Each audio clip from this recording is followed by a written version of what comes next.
Hi, my name is Andrew Gonawala. Welcome back to the Burn Bag podcast. Today, we're going to take a little break from all of these geopolitical developments to talk about a key issue that we've talked about a couple of times over the years, but we haven't really delved into too deeply defense innovation work. So, some of you may know that I used to work in defense innovation. I'm still very passionate about it. How do we get the US Armed Forces, the latest and greatest in technologies and capabilities, but how do we do that swiftly? How do we do that on an accelerated timeline? But most importantly, how do we actually get the military what they actually need versus these nice to haves that cost billions of dollars that then bloat our DoD budget into, this $1 trillion monster? So I have a really great guest today. Shubhi Mishra is joining me here today. She is the founder and CEO of Raft, a cutting-edge defense technology company delivering AI-driven modular solutions to some of the U.S. government's most complex digital challenges. She is quite the star herself in DC Circle. She is a two-time WASH 100 awardee. She is also a very vocal advocate for overhauling defense acquisition processes to break free from, quote, innovation theater and empower agile, non-traditional firms.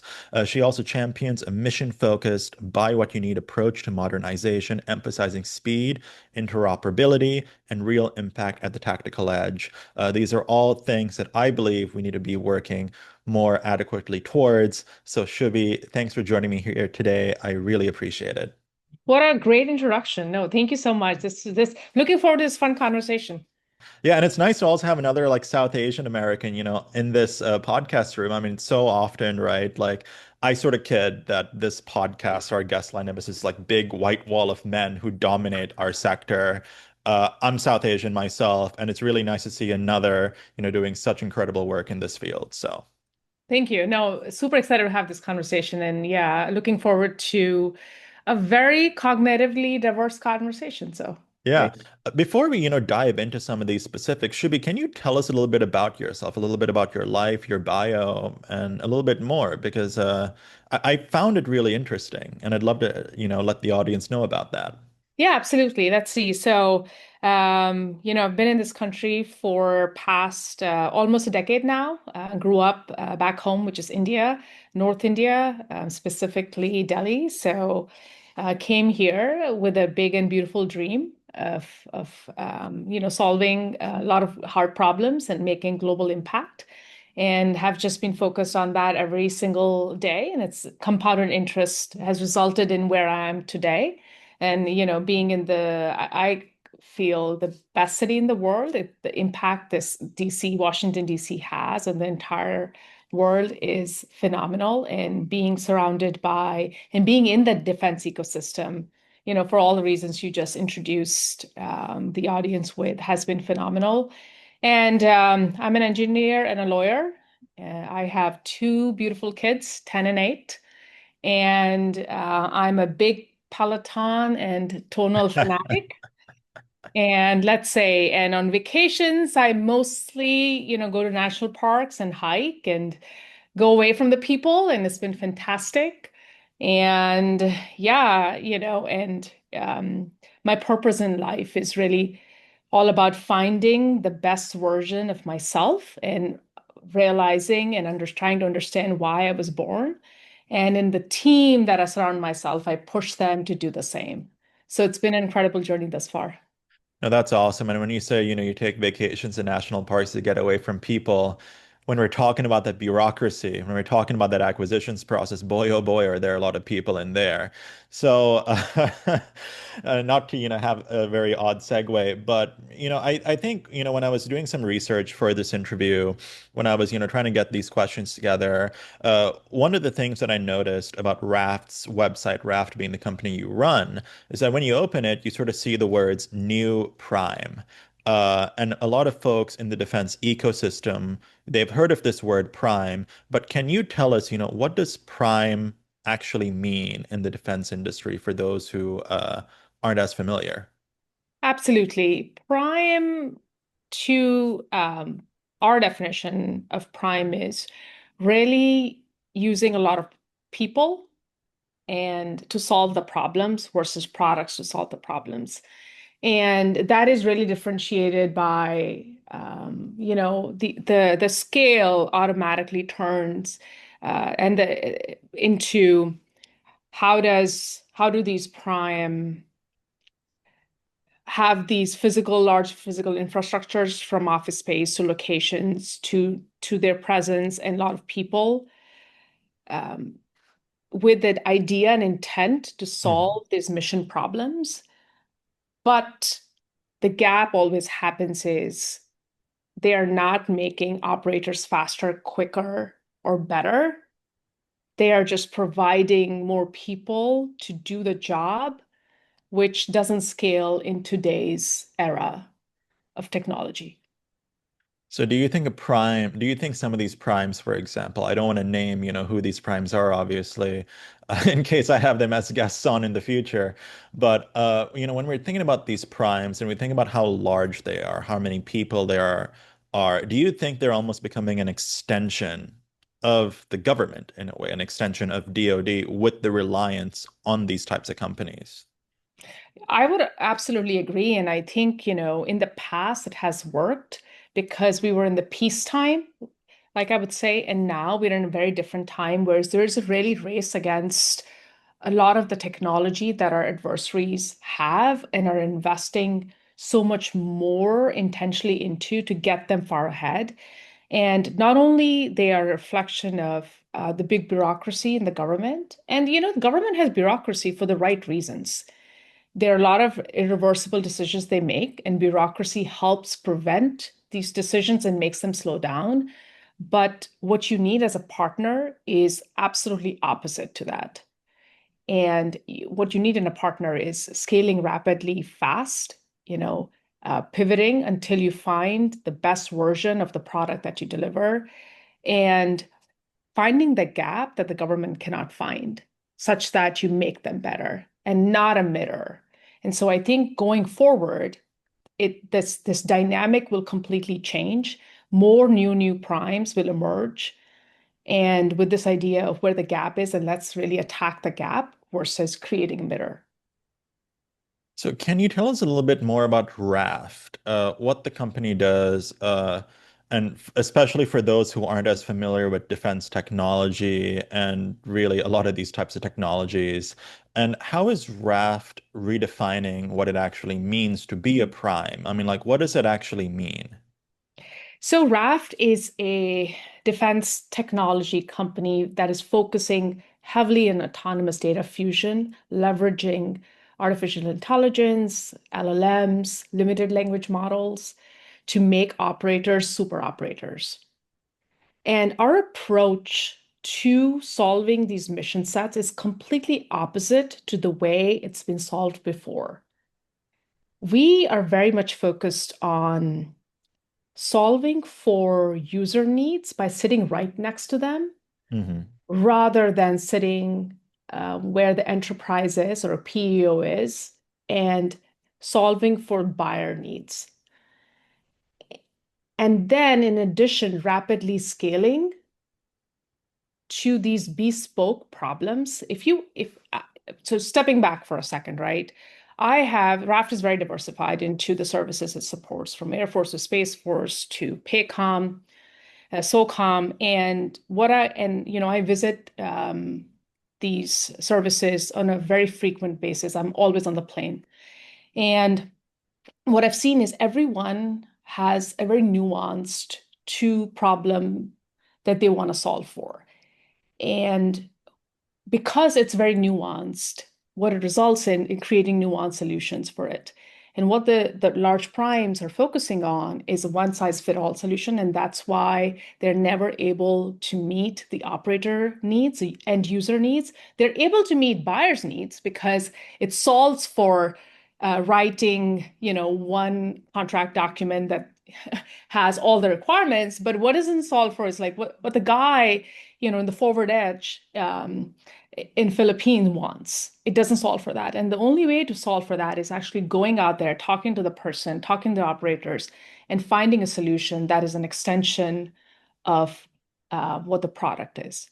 And so Raft is very much focused on that, and that's how we have differentiated ourselves from all the others out there. And and then in the days of thank God for ChatGPT. Now you don't have to fight the battle. It's like, of course, everybody must use AI in the day of AI, the rapidly scaling and pivoting to find what, how AI can make a day in a life of a operational user better has been a game changer. And so we are focusing so much of that, and that's how, we differentiate ourselves from all the others and regularly participating in these large scale exercises that define the area of responsibility for a co-com has been also a differentiating factor. No, absolutely. And I think you mentioned something very important. Uh, Companies need to be sitting with the actual war fighters, the folks who are actually at that forward edge to identify the needs, the requirements, the pain points, really.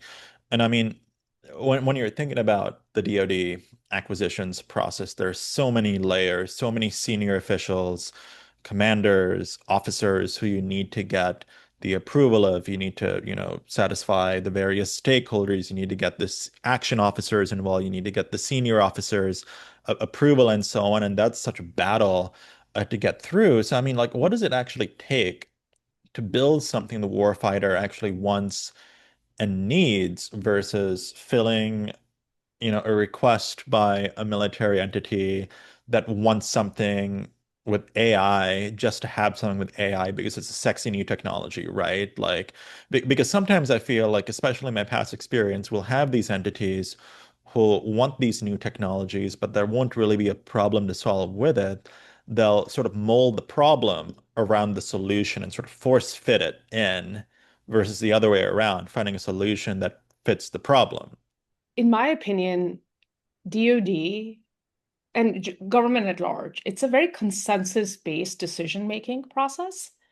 And there's a sole decision maker with whoever the authority lies, but the sole decision maker depends on a lot of people to get and understand that decision and make sure it's the right decision. And so I think the answer is and not or. Hmm. And so what we have done and been successful at, and this is something I'm often asked of, new upcoming companies when they seek advice. And I think it's you cannot alienate the buyer community or um, share with them how wrong sometimes they could be. And while making sure that you are championing for the users, because over a period of time it catches up. If either your product is being used or it's not being used, either it's being talked about in the circles or it's not being talked about.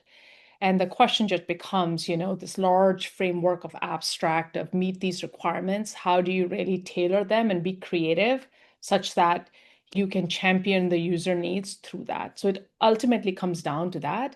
But I think it's an and question, an and answer. I should rather say, rather than how do you choose to do one or the other.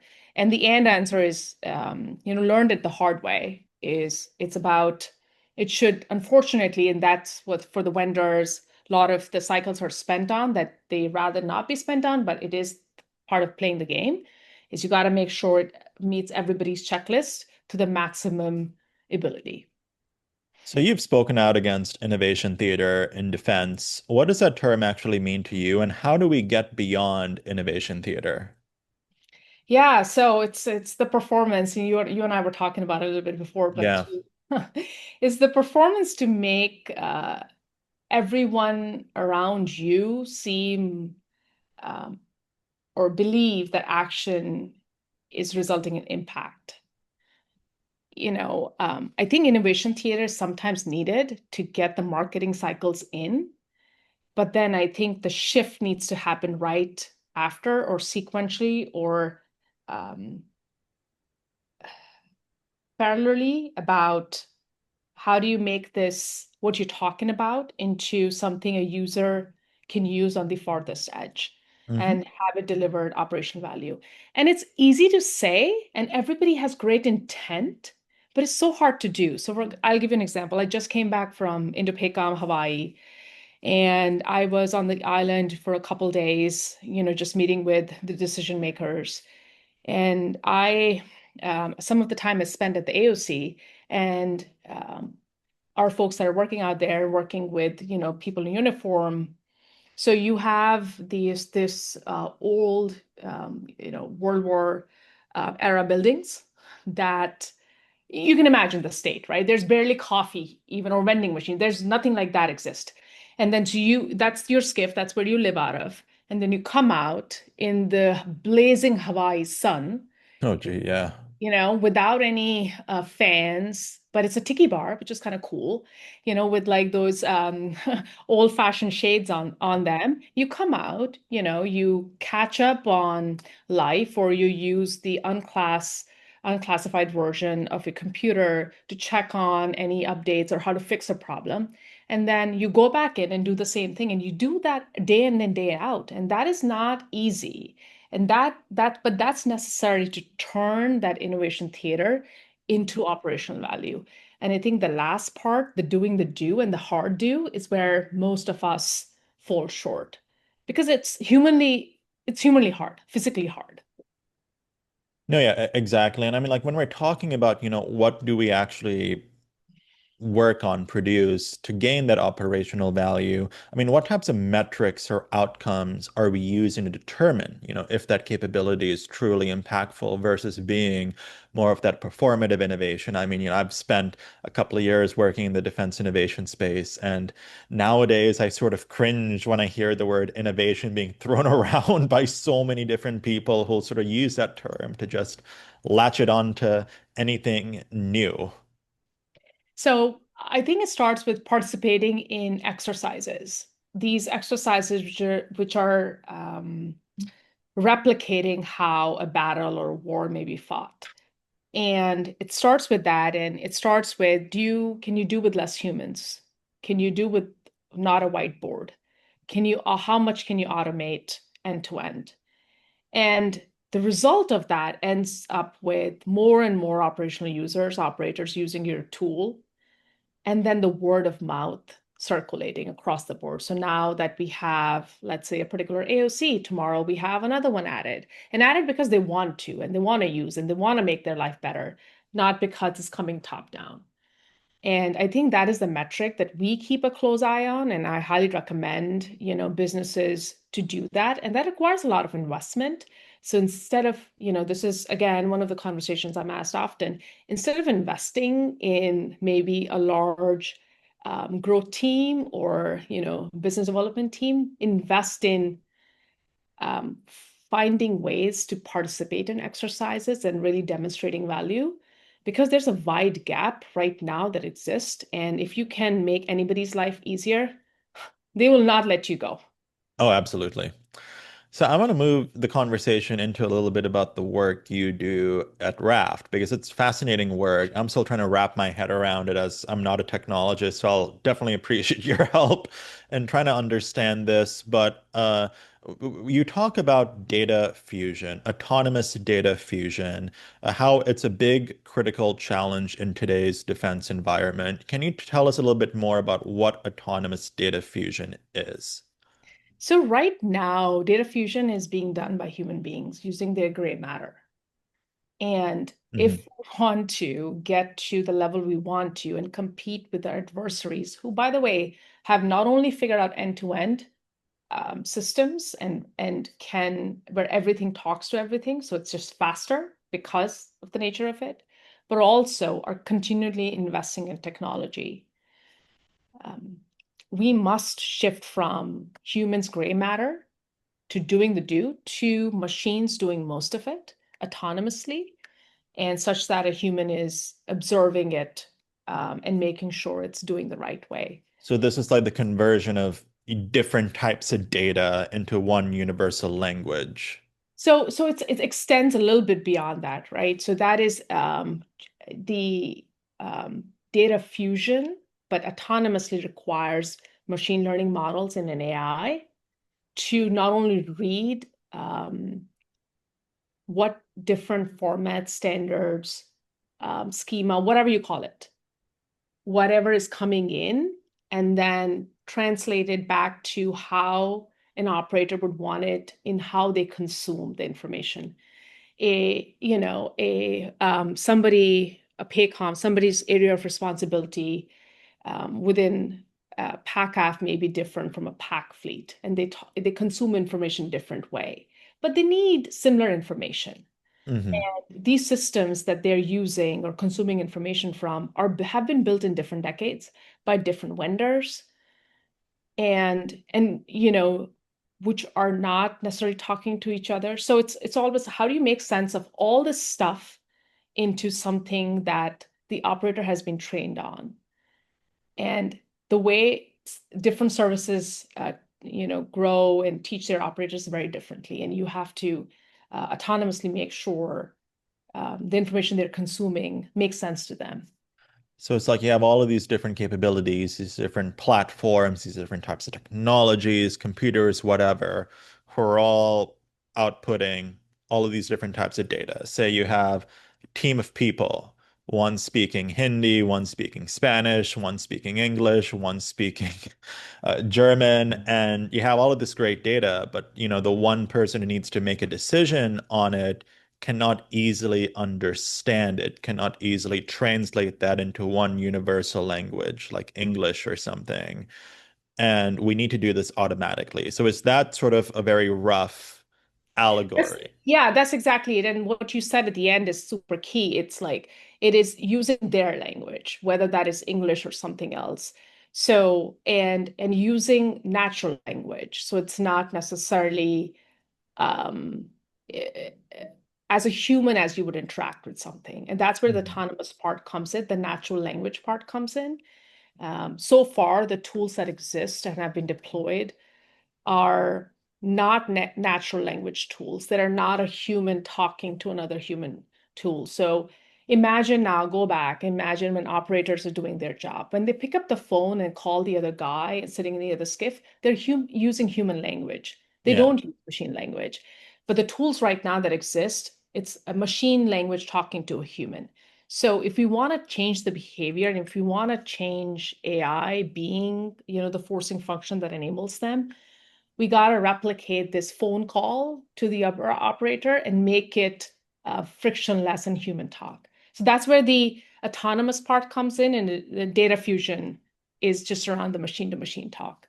Yeah, and I mean, when I'm thinking about, why that's so important, I'm thinking about all of the different things that the DoD is procuring, whether it's fighter jets, whether it's sensors, whether it's, the new unmanned capabilities, whether it's all of these different types of technologies, folks, that we're thinking about that one may use in a singular operation, when we're bringing one of those capabilities in, we want to integrate that into the broader force to make sure it all sort of fits seamlessly.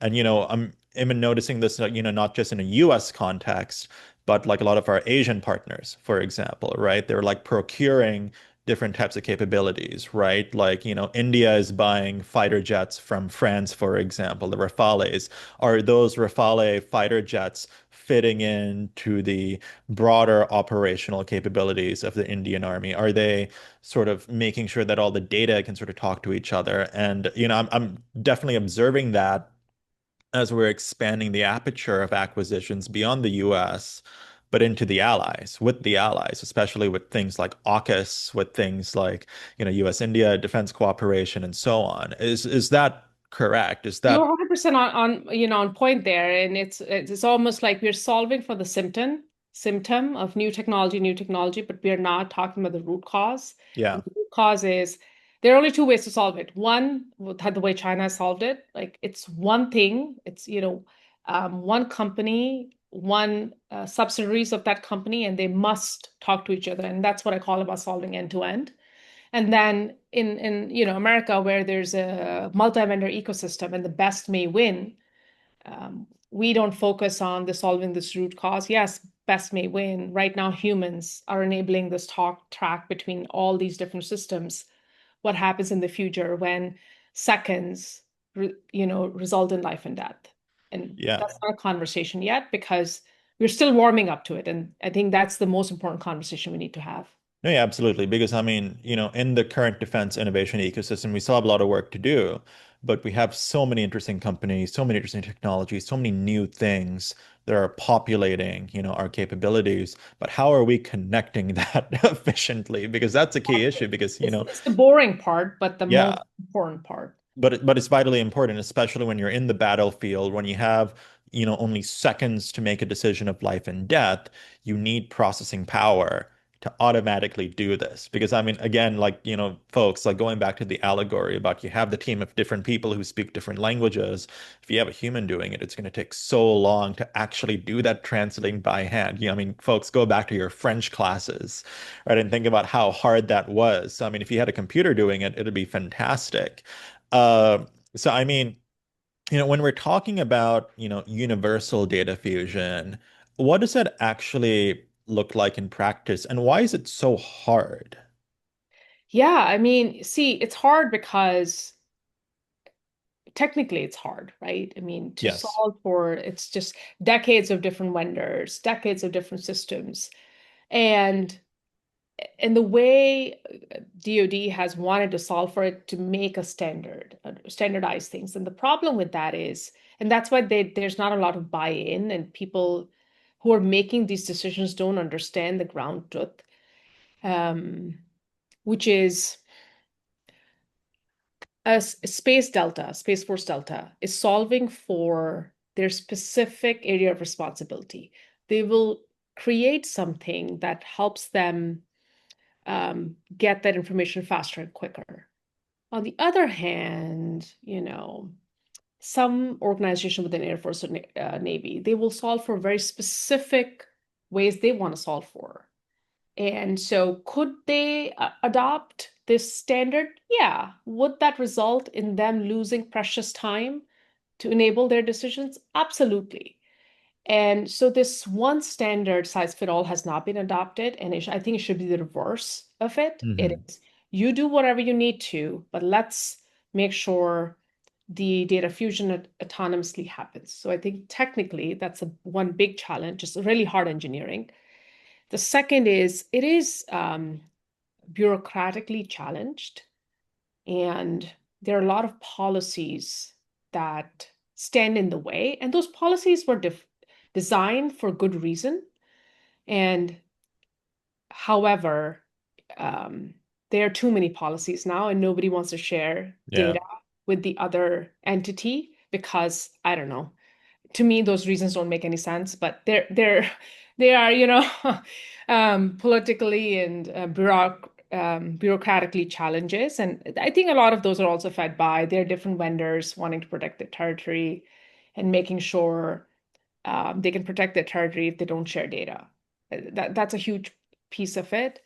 And I also think the third piece is I don't think Congress has looked at this problem statement super closely.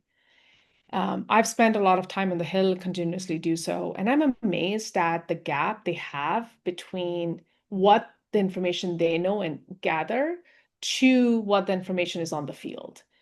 And that's where, they've appreciated my insight because I'm able to translate and they can hear it from the horse's mouth, or almost from the horse's mouth of the gap. And I think they haven't asked these questions, they haven't focused on this so much, and they just get pitched how new things will solve this problem forever versus we must find a way for the old and new to come together. So more focus from Congress would also help this. But that's what I would say. The three challenges: technically bureaucratic and not enough oversight, congressional oversight. Um, Oh yeah. No, no, for sure. And I mean, like, I mean, when we're talking about how you actually do this, like, how do you actually approach integrating these disparate data systems, from these multiple vendors? Like, what's the key to this? so technically, there are things that, at least the way we have approached it, is really developing an abstract layer. And so, that gives you 70-80% of the way. And then some of these things are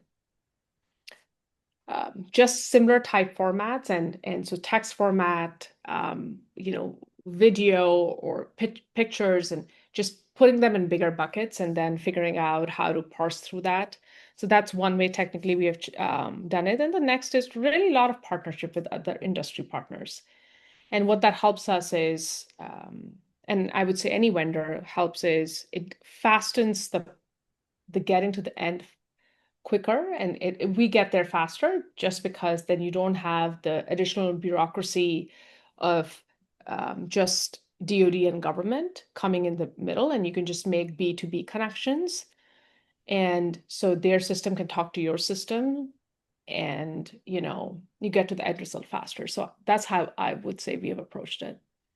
No, for sure, definitely. And we talked about the information gaps belying our congressional representatives. We talked about, why there are gaps between the forces and sort of the silification of that data. But do you think the acquisition community itself, fully understands the implications of fragmented data architectures? Hmm. No, I wish they do. I wish they would. Why not? They're not living the pain.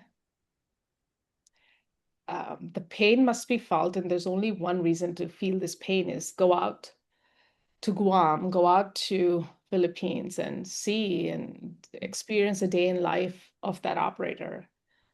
I think that will be game changers. And I feel the once acquisition professionals that I've come across who have in uniform, I would specifically say that have rotated out or have experience towards the far edges are the most provide exponential results for these communities because they understand. No, absolutely. So, when we're thinking about, all of these challenges, not just within autonomous data fusion, but sort of some of the larger challenges, you allude to, I think what you just said, right, about the acquisition community, those officials not really understanding the pain because they don't feel the actual pain. How do we work towards this? What does the next generation defense contractor look like? How do they navigate this intense, complicated, soulless acquisitions framework with all of these different entities, these different people you need to communicate the pain to, make sure you're not communicating within a silo and so on. How do contractors navigate this? So I think there is a now what we need to do, and I think there'll be a different future in a few years from now. The now is unfortunately we gotta bring the two communities together and really have the users advocate for what they want. And that's the other big gap I've seen is the users don't know or have a blueprint of how to even ask for what they want. And that's where vendors like us can help them because we know how the game is being played. I Mhm. say game. I have a lot of respect for this game. It's a beautiful game. It's a game nonetheless. Yes, yes. But I do think it is, educating and enabling these operators on the edge to go to the acquisition community to get them what they need. And it's continuously in a lot of conversations. I also think the it it is the only model we have seen for success for any vendors in this ecosystems are the big prime or the legacy model. And I think the new primes should absolutely, and it's not intuitive, it's against the human intuition, should absolutely fight against that and make sure that they don't end up being bloated because bureaucracy burns cash. Yeah. How do you actually structure yourself, to go against these legacy primes, but not bloat yourself, right? Like, when we think of the actual structure of an organization, the structure of an organization is oftentimes one of the death knells that can obstruct innovation or that can in essence, enhance it, right? And like we have many so-called innovative organizations that I feel will just screw themselves through overly bureaucratic organization. Three letters. ABC, always be cutting. Cut what doesn't work rapidly, invest in what's working. I think that's the simplest way to structure it. And the beauty of now with these AI tools is you don't need that much um, manpower, for lack of a better word, to do a lot of these things. I think invest in the people that want to multiply and are 10x and not invest in things and processes that don't work. Yeah. And I mean, I sort of noticed this with like a lot of these companies that have been startups that sort of start off small as they have success, as they grow. You're in this sort of this weird space where you're a mid-sized company, growth is accelerating, and then as a result, you almost feel the need to put in bureaucracy, right? To make sure that you can manage, your organizational well. I mean, people will often say that being small and agile is the advantage. However, how do you scale up an organization to fill these needs, to grow the success and so on? Like, where's the middle ground, like in terms of that management? So I'll tell you, it's one of those things where, look, if a company is selling that their capability and products is all around enabling operators through artificial intelligence, machine learning, and data, they better be doing that on their side of things, Yeah. which means is they must overinvest in these tools and for themselves and make, 1x or 10x. And so the same thing applies because that's the premise of everything. And in my opinion, it's always going to be unintuitive because it's so new, the capabilities these AI is providing you. But I think fight that urge to have a bunch of middle managers, Hmm. fight the urge for you need a human to help a human to help a human, fight that. That just slows everything down. You have too many decision makers. And I approach it very differently, where it's who has the veto versus the decision, right? Um, more, more, more confusion results stops moving fast and stops agileness.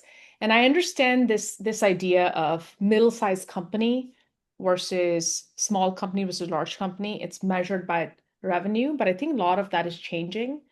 I do think in today's world, it's all about what value you're creating and how you're solving the mission, thanks to not only the recent advances in AI, but also the new government in charge. They're very much focusing on what capability do you provide versus how large your team size is. And given all of that, I really think it should be very much focused on solving the mission needs that creates a lot of value versus, I don't know, scale with millions of dollars that are humans that will be replaced any day by AI in any case. So, Yeah. And I mean, when we're talking about AI, I mean, a lot of people have a vision for how AI can integrate into our capabilities, but it's a very vague vision, blocked by a lot of fog and a lack of clarity. But, there's also a lot of caution in how AI integrates into our defense capabilities. I mean, Shibby, what does, good AI adoption in defense actually look like, and what should it not look like? the way I think about it is just AI in terms of decision making lens. As a human being, there are two types of decisions you end up making. As reversible, doesn't cause life and death. Irreversible, your action or decision would result in life or death. Majority of the decisions that are being made within the ecosystem are reversible. You can change your decision if it's not the right decision. You can go back. Um, and I think that is absolutely prime for anything artificial intelligence brings in. Where your decision causes life and death, we must proceed with a lot of caution. There's no coming back from there. There, we must test this, there are a lot of exercises, there are a lot of testing that needs to happen.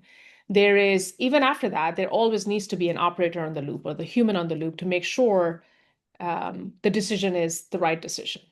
And furthermore, if you go into it more, it's just not about AI tools. It's about AI tools that are showing you how they're making the decision. There are a lot of tools out there right now in the ecosystem. You give them a question, they'll give you an answer. Hmm. That's not the right way to approach it. For a human and machine to build trust, the machine must show how it's thinking and how it got to the answer. And over time, you will build trust with it. Did you like it or not like it, or you tweak it? But at the end of the day, showing that thinking is going to be critical for this integration of decisions that can be reversed. No, absolutely. And I mean, how do we also ensure, the ethical, operationally relevant, and secure AI integration in national security missions? Because I mean, that's some of the biggest concerns that people will have about AI. Um, I again think of it as the two buckets of, if your decision can be reversed, Yeah, then let's weigh it less in terms of these stage gates we have of something being, ethical or non-ethical. Of course, nothing should be non-ethical, and that's why we should be testing this out. But overemphasis on it, massive regulations on it when it is a irreversible decision and a life or death decision. gotcha. So, I mean, as we sort of round this interview out, I mean, you've said fear is the greatest enemy of progress. I mean, how does that inform your own leadership style at Raft? So I've always said run towards fear with a lot of courage. Uh-huh. And I think as human beings, we our monkey brain, our amygdala, is so fight and flight. And the minute something hard comes in, you just want to flee. And I think that's the signal to run towards the hard problem, run towards your fear with a lot of courage. And that is something we do every single day. And that is the sole reason why Raft is where it is and where it stands. And that is the sole reason for the curve of past 6 years for us has been so exponential that we are sought out by our customers to come help them versus the Mhm. other way around. And if you're not running towards fear with a lot of courage, we're not having fun, right? Yeah. I mean, how does one have fun, amidst all the friction and the inertia of, this defense bureaucracy? Because I mean, it sounds like a whole lot of not fun.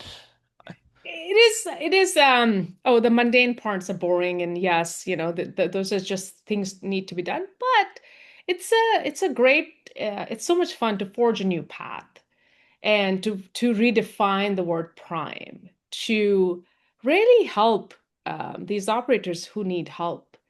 There's so much meaning. I mean, I'm gonna go a little philosophical. Sure. There's so much meaning in life for that. I mean, when you think about all the time you spent and all the nights you stayed up, and if you realize that this is the impact one had on the journey of a country that impacts the world at that scale, it's beautiful. Couldn't be more fun. So what changes, I think, technological or institutional, are you most excited about over the next 12 to 18 months? Because I mean, within the span of like 1 year, we see so many technological advances. I mean, if we're looking at China, we saw DeepSeek suddenly come onto the world stage, and that set off a firestorm of shock and awe. And so many other things. And, we're in a new administration now. There are a lot of institutional changes occurring. What's exciting you the most about these types of changes we're seeing in the short term? I will say, yes, there's a lot of conversation in the media, in the administration, on the Hill around AI, but it is not getting to the edge yet. It is not getting to the people that can use it to make their lives better. And so I'm super excited to see the adoption and the trust that the operators start building with these AI systems. That's one. And the second thing is there's a lot of PowerPoint talk still, a lot of innovation theater. Oh, yeah. So, that's the other part. Now that the innovation theater can act fast and can result in action more because the time is now, I'm excited to see those PowerPoints being turned into valuable tools that can change lives. No, absolutely. Shubhi, thank you for joining me here today. This was a really great conversation. I really appreciate it. I really appreciated connecting on, I think, our disdain for innovation theater, because I think that's a huge blocker of progress. But I mean, I really found the conversation on data fusion really fascinating. And for our audience members, definitely check out Raft's work. Uh, Data fusion is a very important topic if you're interested in defense force modernization. But also, I mean, think about Shubhi's lessons on leadership style and organization and so on. But Shubhi, thanks for joining me here today. I really appreciate it. It was fantastic, Andre. Thanks so much.